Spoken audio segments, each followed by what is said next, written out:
Sal, I just have to get your reaction to this new stay-at-home order. It doesn't apply to schools right now, but many schools, including my own, never reopened and now can't reopen. What is your take on this as the pandemic drags on? Yeah, it's tough. I know it's already been a tough year. My children's school, which I'm on the board of, they were starting to kind of reopen for the very youngest kids, and they were already planning for this kind of Thanksgiving to Christmas break period to not do physical school. But now, because of the new stay-at-home order, that obviously makes even more sense. I think what we're seeing in the data coming from multiple assessment parties is that the kids who are able to engage online are actually keeping up for the most part. What I worry about is the things that the assessments aren't assessing, which is their social emotional well-being, their emotional health, how well they feel connected to their peers, et cetera, et cetera. And those are the things that are clearly getting lost right now, especially for the younger kids who really need that running around and making friendships and learning how to work with others. What is the data that we have? I understand, for math in particular, you're seeing math decline 5 to 10 percentage points. Does that mean that's a subject in particular that's more difficult to teach online?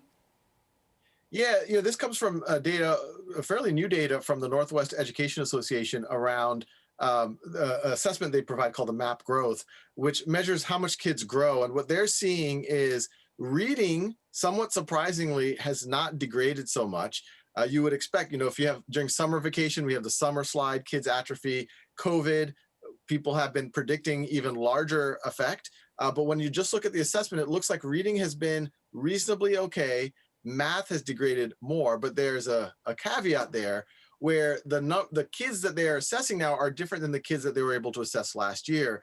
And they suspect that the kids that they aren't assessing now are the kids who are struggling the most. So that data might be actually a good bit rosier than the actual picture, because everyone we talk to, even when you are able to close digital divide issues, there's 5-10% of kids who are just disengaged right now, and they're also not getting assessed. So those were the kids who are already behind, and these kids are probably falling further and further behind right now. How big do you think the learning gap will be by spring? And it's a tale of two cities. On the kids who have resources, I think, are doing just fine when it comes to learning, in some cases learning more because their parents are putting more resources behind it. But there's 10-20% of the kids that I think are going to fall further and further behind. So we have to treat this like disaster recovery, I think, going into the next school year to make sure that we don't really lose those kids.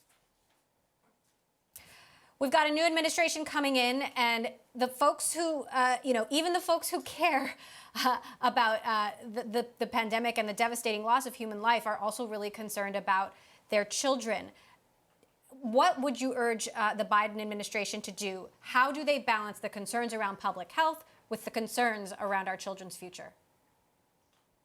Well, I think number one, the vaccine you've already talked about, that makes a huge difference. At least if the teachers are vaccinated, then the kids, it's a much lower risk for them and for the teachers. That's probably step one. We don't know when that happens, March, April timeframe. On top of that, digital divide. Digital divide is obviously crucial, closing that during COVID, but it's going to pay dividends beyond COVID. And then, really being able to provide some leadership on what distance learning needs to look like, what parents and families can do, regardless of how much support they're getting from their school district, to ensure that kids aren't falling too far behind. So would you advocate for schools to reopen now if teachers can get vaccinated but kids can't? At what point do you think schools should be mandated to open back up?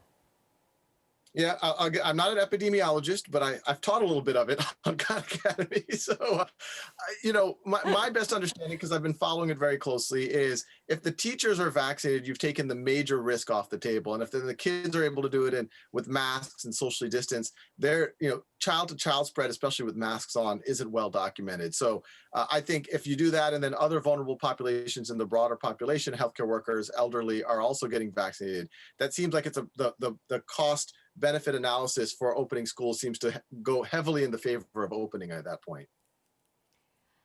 There might be a few folks out there looking up your epidemiology classes right now. Talk to us about the activity that you are seeing on Khan Academy as the pandemic drives on, and your vision for the future. I'm sure you've learned a lot through this. We're not always going to be in a pandemic. There will be some sort of new normal, and what then? Yeah, you can imagine when the pandemic hit back in March and the schools were closed, we saw our traffic go to about 250 to 300% of normal. We've just really been trying to keep up since then, provide more supports for parents, teachers. We're adding a lot more content. We've always had pre-K through college, pre-K with Khan Academy kids, then we go all the way through calculus, et cetera. I have a new effort called schoolhouse.world, which is free tutoring. We can actually take on several thousands of students for free right now to get free tutoring, which is another layer of support on top of Khan Academy. And we've just been trying to do anything we can to support families and teachers to keep learning. That said, do you think a significantly higher portion of learning will happen remotely anyway, even if we do go back to normal? Like, how do you think the education system will be fundamentally changed? Well, we don't know for sure. There's some things that I hope will be fundamentally changed. I think it's always valuable to have an in-person experience, but now that we've learned what it's like, so learning does not have to be bound by time or space. I hope that all classrooms maintain their hybrid learning capability. So if there's 2 or 3 kids absent that day, they're sick, they can keep learning. If I'm in one high school, it doesn't offer a course in something in an elective or a rigorous upper level math class, that I still have access to that course, maybe at another high school in the same district, or maybe on Khan Academy or another high school across the country or across the world. That's the type of thing that would be a shame if we lose. Also, a lot of the teaching best practices that have been happening over video conference, where teachers are making it far more interactive, putting kids into breakout sessions, pulling them out of the screen, mixing it up with very active learning. That's a best practice whether you're online or in person. And so I hope a lot of that continues. Competency-based learning, where what matters is whether you know the material or not, not how long you sat in a seat and the process for learning it. I hope that becomes more and more mainstream, especially because we're going to need to give pathways for a lot of folks to fill in their gaps. What are the main things you are going to be watching through the next 6 months? You talked about your concerns about kids' socio and emotional well-being. What's critical over the next 6 months as things get worse before they get better? I think we just need to make sure as many families have access so that, it's not just to education, it's just access to digital, especially if we're in kind of this kind of lockdown COVID situation. On top of that, mechanisms to make sure that those 5-10% of kids stay engaged. We're seeing some school districts doing really good things, calling up kids every day, even for a minute, to make sure that they stay engaged.